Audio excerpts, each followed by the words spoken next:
Blackrock Company is the biggest investment management company across America. Headquarters of Blackrock can be located in the New York City of US, in objective to provide the fastest and most convenient services to their customers and stakeholders. Blackrock is setting up their branches and offices all over the continent of America, Asia, and Europe. Initially, Blackrock just owned a single office and it started from small and simple office. Until now, Blackrock has their branches and offices in 26 different countries. Lawrence Fink founded Blackrock Company in the year of 1988. In his young age, Lawrence Fink was just an ordinary mortgage bond trader, but he desired to own himself a management company. He successfully founded his company with a group of Wall Street investors. Afterwards, in the year of 1999, Blackrock successfully became an international listed company through New York Stock Exchange. Lastly, Blackrock merged with Merrill Lynch become Blackrock Corporation. Two main investment processes of Blackrock are Multi-Asset Income Fund and DPS Blackrock Mutual Fund. The company investment process started with risk-first approach in their portfolio, and they do not take the risk to own portfolio that the risk is more than 50% and with portfolio built up by mixing of global bonds and stocks. The company also focuses on balancing trade-off between yield and risk that they do not target a certain and fixed distribution for their customers for any given month. The yield of the company's portfolio distributes based on monthly fluctuation. Hedging strategies also taken by the company in to manage the broad risk around interest rates, equity sell-offs, and currency fluctuations. Besides, non-traditional strategies like equity cover all writing and securitized areas of the fixed income market that are not as linked to the corporate credit cycle. Exchange Traded Fund (ETF) by iShares Blackrock are different from normal stock. Normal stock have limited supply and demand decided by investors and making the price of stock become vary, but supply ETF can be increased or decreased based by the demand of it, and price are according to the underlying assets. The price did not fluctuate depending on supply and demand. ETF provided high liquidity compared to other stock when large quantities of securities being sold out or bought in through creation and redemption process. This can lower the risk of the investment and giving good guarantee to their investor. Blackrock is the largest scale of portfolio investment management institutions among other competitors since 2009. Until years of 2016, Blackrock has over 5,000 billion USD of assets and direct owned properties. Through emerging and acquisition, Blackrock had a great leap forward development and slowly building up their kingdom. From 1988 until 1994, Blackrock was under rapid process of development and growth, and until the late of 1994, the properties and assets scale of Blackrock was reaching the value of 53 billion USD. In 1995, Blackrock officially became one of the subsidiaries of PNC Financial. With the help of PNC Financial, Blackrock started their steps in investing assets across different sectors. In 2005, Blackrock purchased State Street Research and Management (SSRM) from MetLife. In 2006, Blackrock also purchased the Merrill Lynch Investment and Stock and Equity Management section.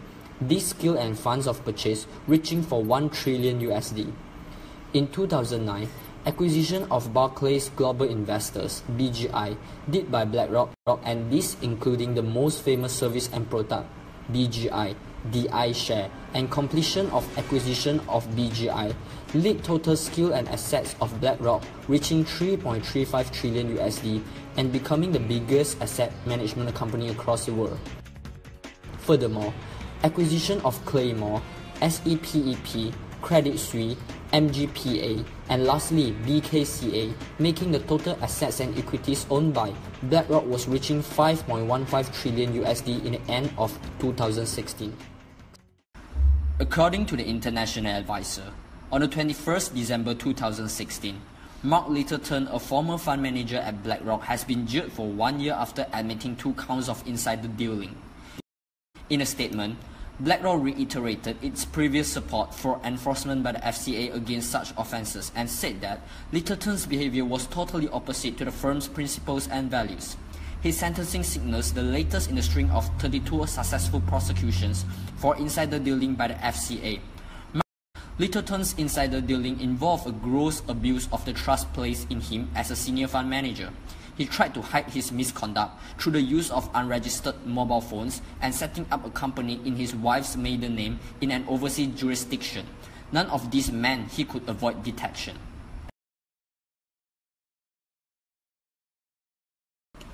Richard Turner, BlackRock's global chief investment strategist, together with his team members, features some of the problems which may upset international markets in the quarterly global investment outlook. So I think the September meeting is not critical in itself. What's important is the indications we get about the future path of monetary policy.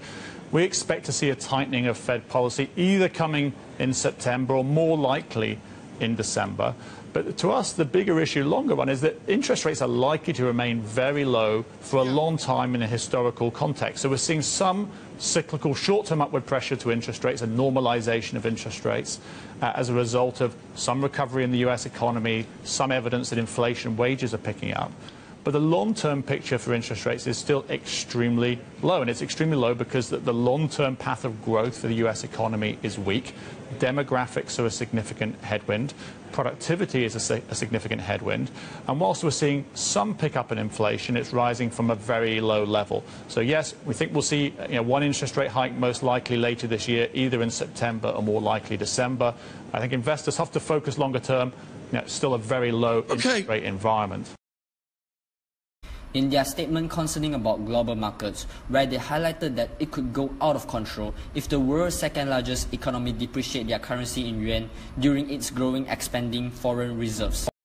It stated that this might cause some countries to have competitive devaluations, promoting policymakers head out of control and ruining the world risk assets. In August, China blew markets after devaluating yuan currency, causing Black Monday that erased around 1.6 trillion US dollar in only one day from global blue chips. BlackRock supposes that there is only probability that the incident could happen, but due to disparity of China's economy, the risk might come back in the long run. The devaluation story is really filled with so much political intrigue here, and it's just not up to date that the Chinese have revalued their currency over the last 4 years or so quite dramatically. And so this degree of undervaluation and currency concerns is really from an earlier period. When we look at what happened over the last couple of days with regards to the currency, in some sense it was just marking to market the currency, what's called the fixing, which is basically how China manages its managed float system, marking its fixing level to where the market was. And the market was anticipating some devaluation. So this is really about opening up and freeing up monetary policy so that it can function, as your question asked, the way that other monetary policy functions. After the 23rd June referendum, BlackRock also identified Britain's possible quit from the European Union as an egging sport. In the past, BlackRock has mentioned a Brexit would hit exceptional possibility, causing a wave of credit degrades and also spikes in gilt yields, causing government borrowing to increase and decreasing locally focused UK equities and exposing risk in London's property market. Multi-asset strategies are designed to deliver improved outcomes by eliminating traditional investment boundaries and dynamically adjusting portfolios over time. Dynamic diversified growth, a top-down dynamic asset allocating approach that seeks to deliver long-term consistent growth with low volatility and a focus on downside mitigation. Alpha is seen as an estimation of a portfolio administrator's execution. For instance, an 8% return on a growth mutual fund is great when value showcases as a whole are returning 4%. However, it is far less noteworthy when different values are procuring 15%. And alpha is the rate of return that surpasses what the model anticipated. Financial specialists, for the most part, lean toward a venture with a high alpha. The technical equation for measuring alpha is M price plus distribution per share minus start price divide start price.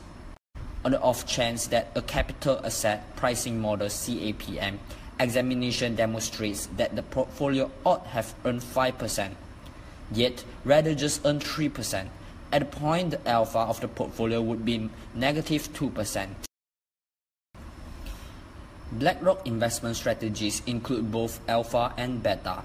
Beta, the return generated from a portfolio that can be attributed to overall market returns.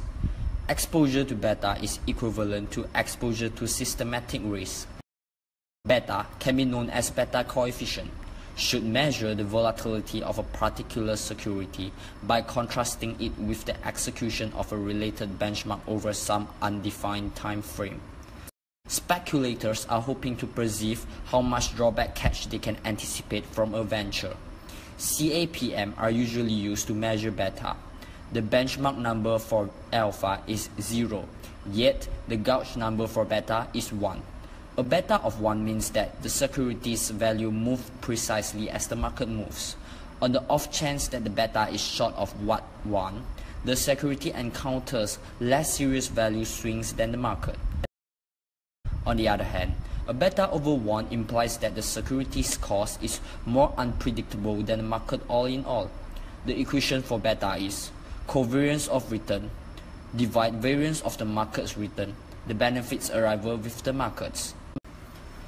Profit of BlackRock comes from stock and equity, fixed income, multiple investments, derivatives, financial market advisor, ETF industry, and cash management and movements.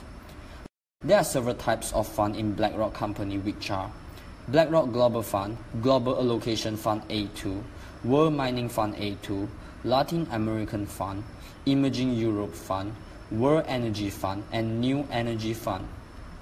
The asset management industry has a skill effect. The success of BlackRock is closely linked with its success in capital operation and continuous expansion. Furthermore, BlackRock took the development of index funds and vigorously developed the globalization and multiple strategy index funds, become the world's largest ETF provider. The risk control philosophy and strong technical support throughout its development are important reasons for it pursued by the US government and financial institutions.